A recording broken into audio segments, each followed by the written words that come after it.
Hey, welcome to Ones and Zeros. My name's Ben, and today we're going to be looking at the first video in a new series for the channel. In this particular series, we're going to start looking at the basics of CPU design using FPGAs. Over the course of this series, we're going to be looking at creating a quite simple 8-bit CPU, just so that we can get a feel for how a CPU kind of works and some of the different approaches that we can take to create quite a simple CPU.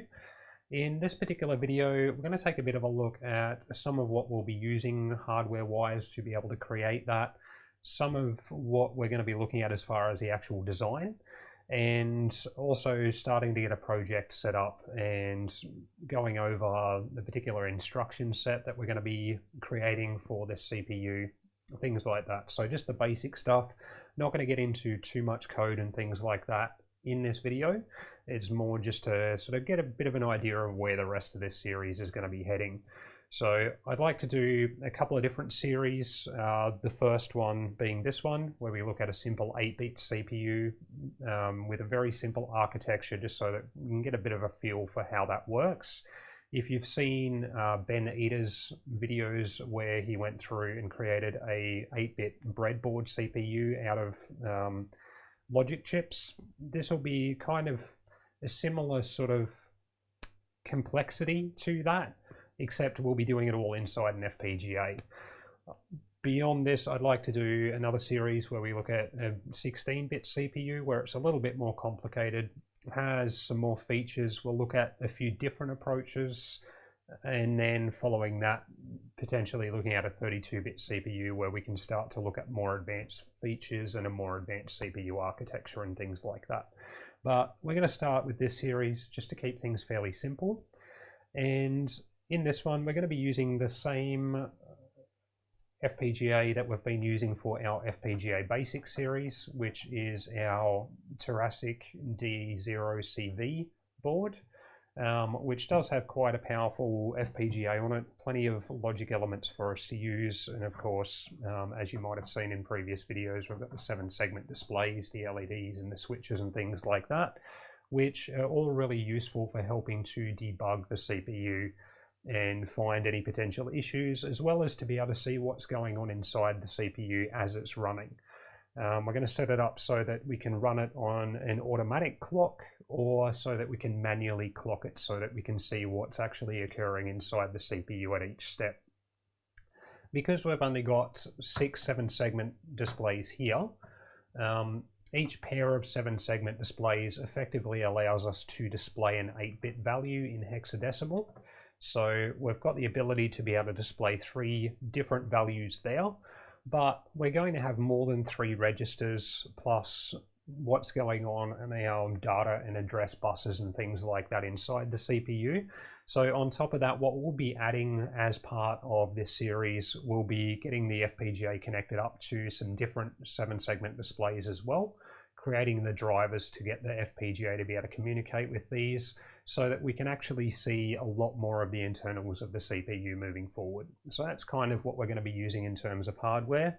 And these displays are fairly cheaply available. I normally get mine off eBay, and those ones actually use a, let me just grab another one so that I can make sure that I get this correct. Brand new one out of the packet here, so fairly simple. They do require a pin header to be soldered onto them, but these actually have a Maxim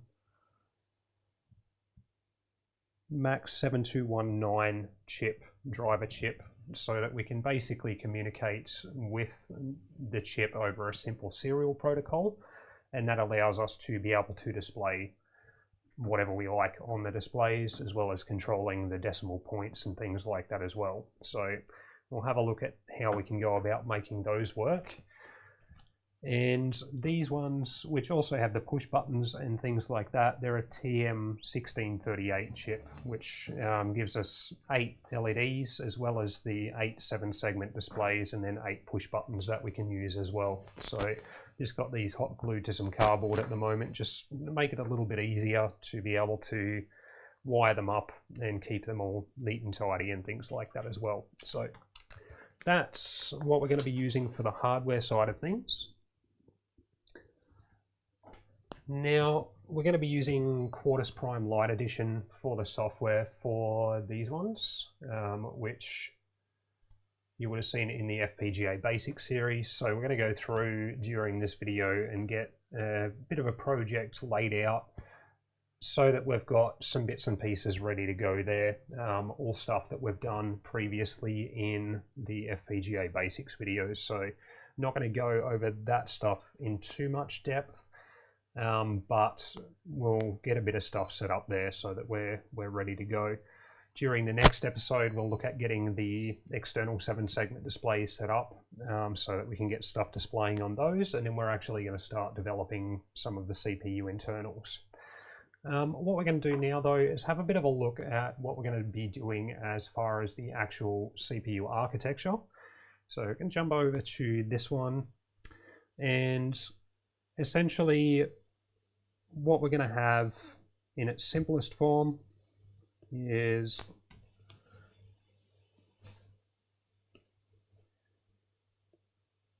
basically a bit of a system on chip, but we're going to be focusing more on the actual CPU stuff. So if we can imagine everything that's inside this box as being our CPU, and then coming out of the CPU, we're going to have an 8-bit wide data bus, and we're going to have an 8-bit wide address bus. We could go for a slightly wider address bus, and in that case it might actually be preferable to do so. If you are aware of things like the Commodore 64s and other 8-bit computers back in the day, typically they would be using a 16-bit address bus so that they could be able to address up to 64 kilobytes worth of address space, whether parts of that are RAM or ROM or hardware, input and output, things like that. In this case, we're only going to be using 8 bits just to keep everything nice and simple for this particular design. That does limit us, however, because we are only going to be able to address up to 256 individual bytes outside of the CPU. So because we've got an 8-bit address bus, that allows us 256 individual values that we can have using 8 binary bits, which means that we're going to be quite limited in what we can do as far as RAM and ROM and things like that. But it's going to give us a good feel about how the CPU actually works and things like that anyway. So in the following series where we look at a 16-bit CPU, we're going to have a little bit more flexibility with what we actually do with it. But again, we're just keeping it simple for this particular series. So connected to these buses, we're going to have some ROM, and we're going to have some RAM, and then we'll also have some input and output stuff as well, so that we can actually display different results and things on 7-segment displays or on LEDs, as well as capturing input from buttons and things like that as well, so that we can actually control the program and actually allow the program to take input and to display output as well.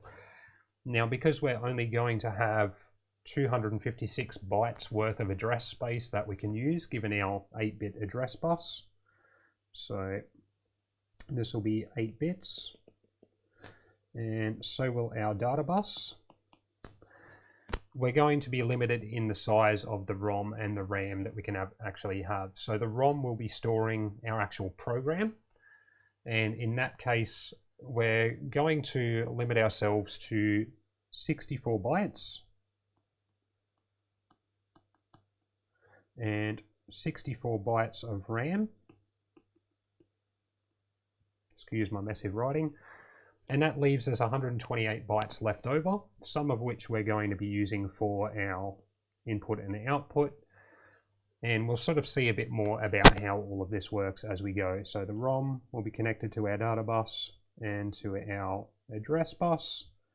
So will our RAM, like so. And we'll also have our I/O will also be connected to both of those buses as well. Bit of a messy diagram, but kind of get what we're going for there. Inside of our CPU, we're going to have a few different registers, which are basically simple locations where we can store a value that we're going to be using or manipulating in a particular way. In this particular case, we're going to have a couple of different registers primarily. We're going to have an address register, which will actually hold the value that is being put out onto our address bus. We're going to have our data bus, which will come into the CPU, which connects all of our registers together and allows us to move data from one place to another. There'll also be like almost like a little gate that we can either close or open depending on whether the CPU wants to be accessing data just within itself or from stuff that's outside of the CPU, like our ROM or our RAM, things like that. So the other registers we're going to have is a program counter, otherwise known as our PC register. This one will keep track of the address of the particular instruction that we're currently executing, and that one will also have the ability to be able to put its value out onto the address bus for when we fetch each individual instruction. So each instruction is just basically going to be an 8-bit piece of data that contains the information for that particular instruction. So it's going to let the CPU know what we actually want to do for that particular instruction. And that one will actually be stored in another register. So the program counter will put its value out onto the address bus, which will allow us to load an instruction from outside of the CPU. That'll come back into the CPU, and that instruction will get stored into an 8-bit instruction register. That one will be connected to a bit of decode logic, which will allow us to take that instruction and figure out what we're actually trying to do with it. So are we trying to add two numbers together? Are we trying to jump to a different part of the program? Are we trying to store some data out to RAM or to our input and output, or load something? And we'll have a bit of a look at the various instructions that we're going to be using and how those particular things are going to be working as well. We're also going to have an arithmetic logic unit. So we'll put him over here in its own sort of box. So our instruction register will be connected to our bus, along with our program counter. Our address register will be connected to the bus as well, so that way we can load values into our program counter or our address register as well. We're going to have two main registers for our arithmetic logic unit, which will be our A register and our B register. So just put ALU there so we know what that is. And those registers will be used so that if we want to add two numbers together, we can store one of those numbers in A register, the other one in the B register, and then use the ALU to be able to add them together. And then we'll be able to store the result of that back into our A register. So this is kind of what the symbol looks like for an ALU. It's a little bit messy, but that way we can feed those A and B registers into our ALU, and we can do mathematical or logic operations with those, and then store that value back into our A register. And those guys will also have a connection to our data bus so that we can load them with data or take data out of them. And finally, we're also going to have an index register as well. Now the index register, we can use it just as a general purpose storage location for if we're calculating some values and we just want to be able to store that value inside the CPU temporarily to come back to it and keep working on it rather than having to send it out to the RAM. Then we could store it in the index register, but the index register is also going to allow us to take that value and either increment it by 1 or decrement it by 1 as well. So say, for example, if we're trying to do something where we want to do something 10 times in a row, we can actually put, say, the value 10 into the index register, and as we step through what we're trying to do each time, we can then decrement the index register at the end of that. And then once the index register gets to 0, we know that we've done it that 10 times, and we can continue on in the program. So it is going to have a bit of a job like that as well. And again, a lot of this will make a little bit more sense as we go through and do more with it as well. But just want to give you a bit of an idea of the sort of pieces that we're going to have for the system. So that's basically the overall logic behind it. There will be some other bits and pieces inside the CPU as well, but just so you've got a bit of an idea of the actual layout that we're going to be using, that's what we're going to be looking at there. So let's jump back to our screen over here, and let's get a project created.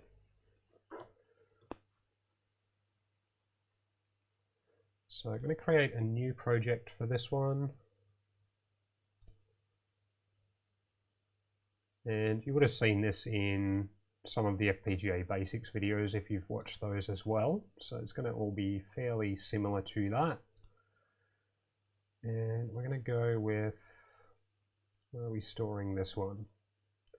I will be making the code and the project from this series available on GitHub as well, so we'll be putting a link to that GitHub repository in the comments under the video, in the description under the video as well. So we're going to be popping that one in here, and just going to call that 8-bit CPU. And we want an empty project, not adding any files, and we're using our DOCV board, not adding anything else to that at the moment, and let's get that project created.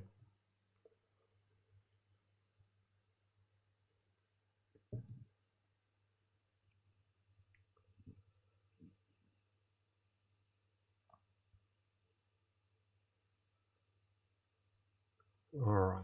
So first things first, I'm going to jump over to our files. Now it does give us this file with inputs and outputs and things like that, but as we've done a fair few times previously, we're actually going to be deleting that one, and we're going to replace that with our own top level file.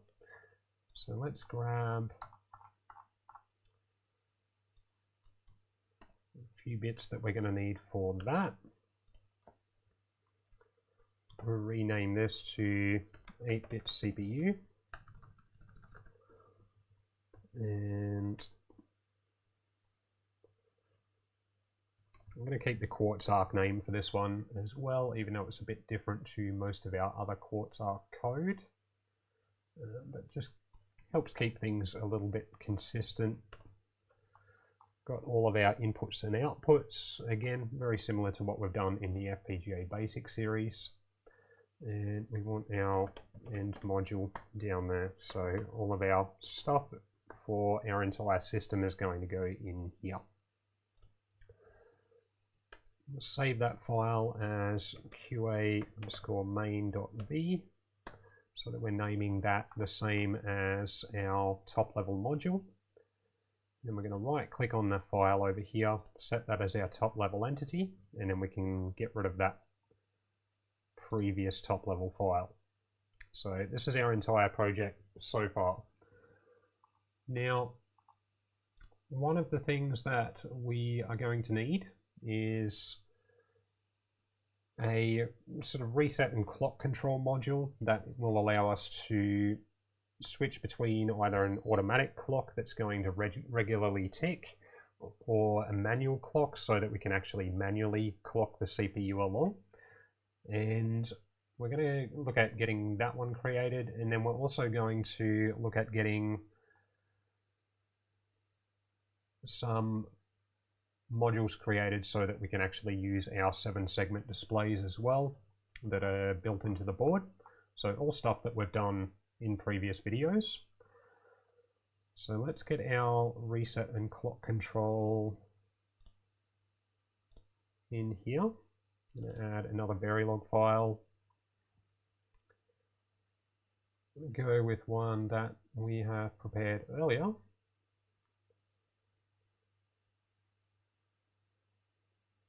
Which will be that one there.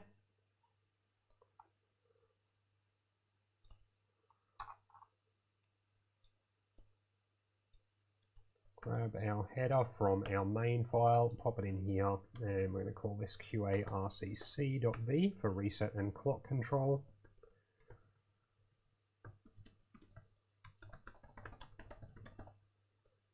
Put our description in there. We might want to fix up the dates on these as well. This is 29th of April.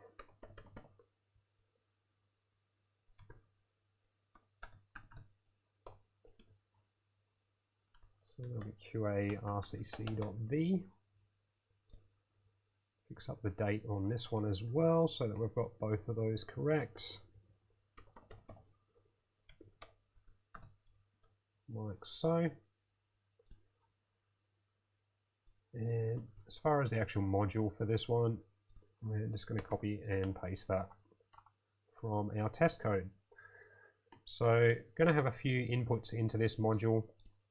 We're going to have our 50 megahertz clock coming in from the crystal that is on the development board. We're going to have a manual clock signal which will be wired up to one of the push buttons on the board so that we can manually clock it. We'll have a clock select input so that we can switch between either our automatic or manual clock, and we're also going to have our reset input coming in as well. Excuse me. And then coming out of that, we're going to have our clock, which will be either our automatic or manual clock, depending on what's selected, as well as our system reset signal. And in here, our reset is basically, we're just inverting the reset input because the reset signal on the development board is active low, whereas we actually want an active high signal for the rest of our design. So we're basically just inverting that one. And then we're going to go through and create a PLL in a moment, which is going to take our 50 megahertz clock that is coming in and step that down to 1 megahertz so that we've actually got a slower clock to work with, which we're then going to step down even further.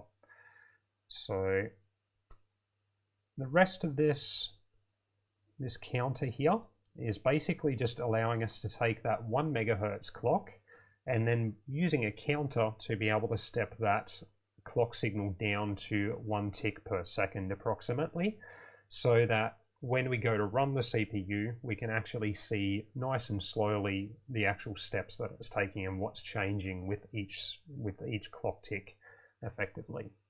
So it's basically just creating a counter that will count up by 1 every time our 1 megahertz clock ticks, and then we're going to take the clock that we're going to be using from the 19th bit of the counter, which will effectively give us a clock that is 1,000,000 times slower approximately than our 1 megahertz clock, or 1 tick per second, and just allowing us to select between whether we're going with that clock, our 1 hertz clock, or the inverse of our manual input. Again, because the button that we're using for our manual clock input is active low and we want that to be active high. So we are going to make some other changes to this in a future video just to make sure that the switch between the automatic and manual clock works a little better and things like that. But for the moment, that's what we're going to go with. We're also going to create the PLL that I mentioned to take our 50 megahertz clock coming in and step that down to 1 megahertz. So we're going to go into our IP catalog and into clocks, PLLs, and resets. And we want to create and PLL for that one.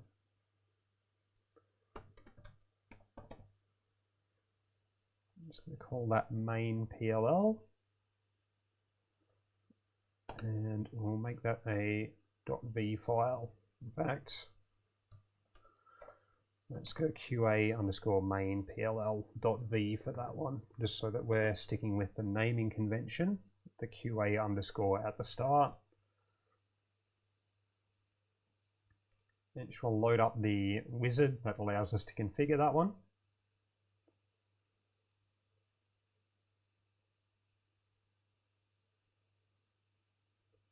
Give that a moment to finish getting itself set up. And we might just jump over to that one, just get me out of the road for the moment while we configure this one. So our PLL mode, we're going to go with a fractional PLL, just to make sure that we can get exactly 1 megahertz. We want to change our reference clock to 50 megahertz because that's the clock input that we're getting from the crystal on the development board. We're only going to be using 1 clock for the moment, and we want that one to be 1 megahertz. And then it's going to go through and configure that so that we actually get our 1 megahertz. If we went with an integer PLL, we can see that we're not actually going to get exactly 1 megahertz. It'll be 1.1718, which is not exactly what we want. But if we go with a fractional PLL, it allows us to actually reach that exact 1 megahertz value, which is what we want. I'm going to leave most of the rest of the options there. I'm going to turn off our locked output port because we're not going to be using that. And we'll just click finish on that and let it generate that code for us.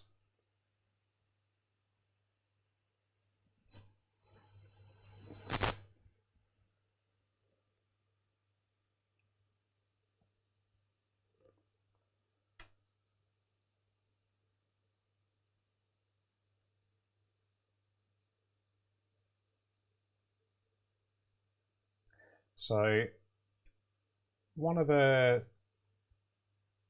things that we're going to start looking at in the next video in the series, yes, we do want to add that file, we'll be actually starting to get some of the registers created. I did want to sort of look at the instruction set that we're going to be creating prior to that, but it might work out a little bit better if we get stuck into a little bit of the meat of it so that the instruction set makes a little bit more sense when we actually get to that.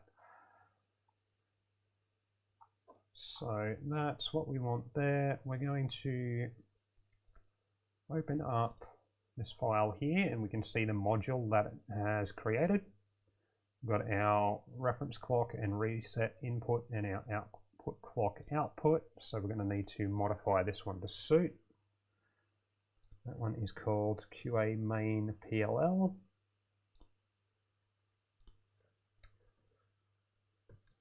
So we'll just rename that one. We'll just leave that name of that instance as clock PLL. Got our 50 megahertz clock coming into that, our reset.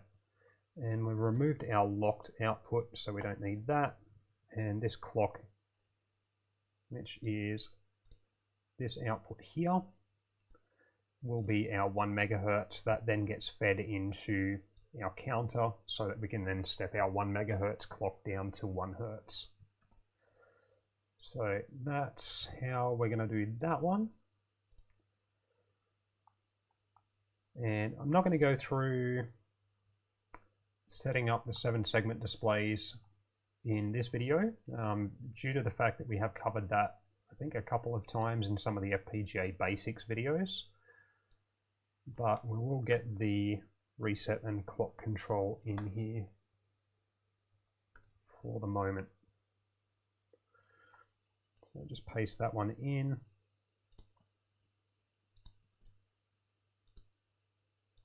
And I'm just going to go this QA RCC module, which matches that one, and then the instance name will be QA RCC, feeding our 50 megahertz clock in, our manual clock in. Our 50 megahertz clock is coming from our clock 50 input. Our manual clock will be coming from push button 0 on the development board, which is key 0. Our clock select will be coming from switch 0 on the development board, and then we've got our reset coming in from our reset push button on the development board. And then we'll have our main system clock and reset signals, which are coming out of our module here. So all similar stuff to what we've done in the FPGA basics videos. If any of this doesn't make sense, definitely check out those videos if you haven't already. Or feel free to leave a comment in the description, in the comments below, or jump onto our subreddit or send me an email. I'm happy to try and answer any questions. So let's go through and get our 7-segment displays sorted out as well. And again, I'm not going to go through and explain those too much due to the fact that we've covered them in previous videos. But we'll go through and create those and quickly pop those in so that we've got that part of the project ready to go as well. And we'll call that QA7seg.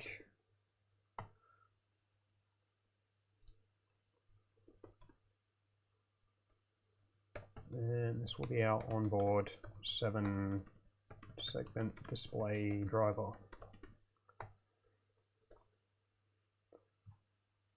Like so. Go through and copy the stuff.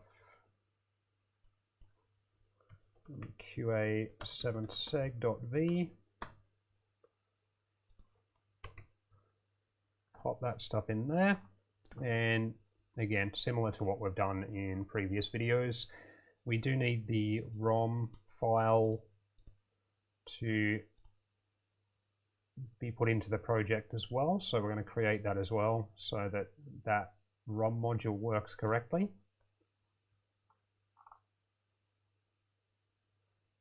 So that one will be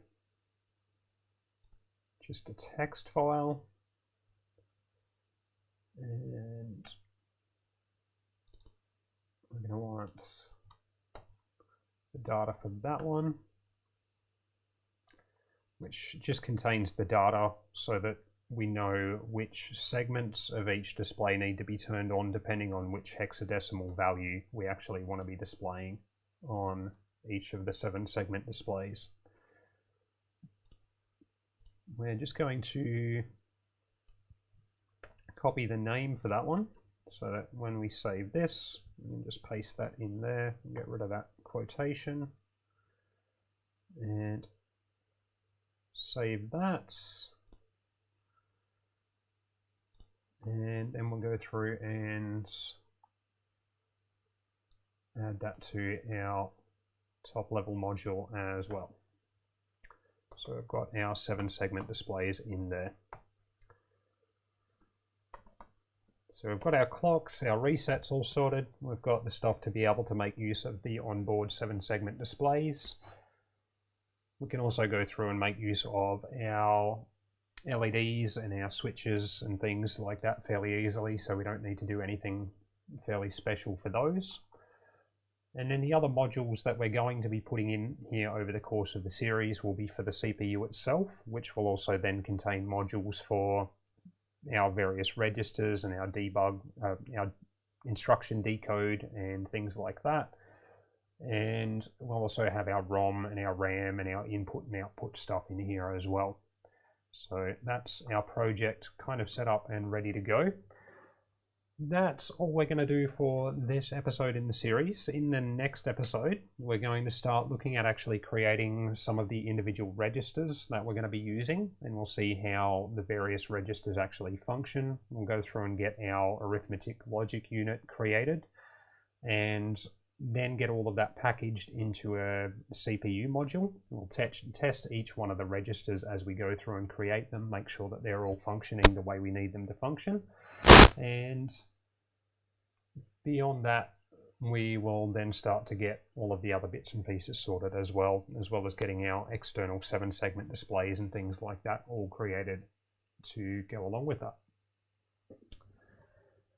So I hope you've enjoyed that so far.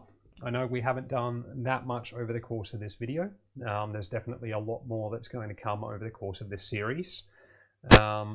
Just wanted to give you a bit of an introduction into what we're going to be doing over the course of the series, get the project set up so that that's ready to go for the next video in the series, and give you a bit of an idea on what we're going to be looking at, so that we can actually see what we're going to be doing for the instructions. We're not going to go too in depth with the actual instruction set, but if we jump back over to the screen here, we can see that we do already have an instruction set that I've developed for a test code for this. And I've got different groups of instructions depending on what those groups are doing, whether they're arithmetic and logic instructions or load instructions or store instructions. And then we've got the actual instructions themselves. And if you're new to the way CPUs work, this might not seem super familiar yet, but basically each instruction is just a group of 8 bits that will tell the CPU it's got to perform a particular function. And we've got a fair list of different instructions that we're going to be getting this fairly simple CPU to be able to do. And we'll go into a bit more depth in a future video on how we actually go through and create the instruction set in order to make best use of those 8 bits, and how some of the different instructions and things like that are going to work as well. So hope that you've found that interesting at this point. Again, this first episode might seem a little boring, but we have to kind of cover the boring stuff in order to be able to make the more interesting stuff a little bit more understandable. So that's kind of that for this particular episode. If you do have any questions, if any of that hasn't made much sense, definitely check out our FPGA basics videos if you haven't already, or feel free to leave a comment in the comments below. Jump onto that direction subreddit, or send me an email. I'm happy to try and make things make a little bit more sense if they don't. And also want to say a huge thank you to all of the people that have been supporting the channel, especially our patrons up in the top corner there. Really good that you guys have been helping out, especially considering that there hasn't been any videos up on the channel for a while. We are looking at getting a lot more videos coming out in the near future though, so keep an eye out for those. Thank you to all of the people that have been watching and subscribing and liking. We've just hit over 400 subscribers, which is really awesome to see. So thank you to you all, and look forward to bringing you the next episode. Hope you have a great night or day or morning, evening, whatever it is in your part of the world, and thanks for watching.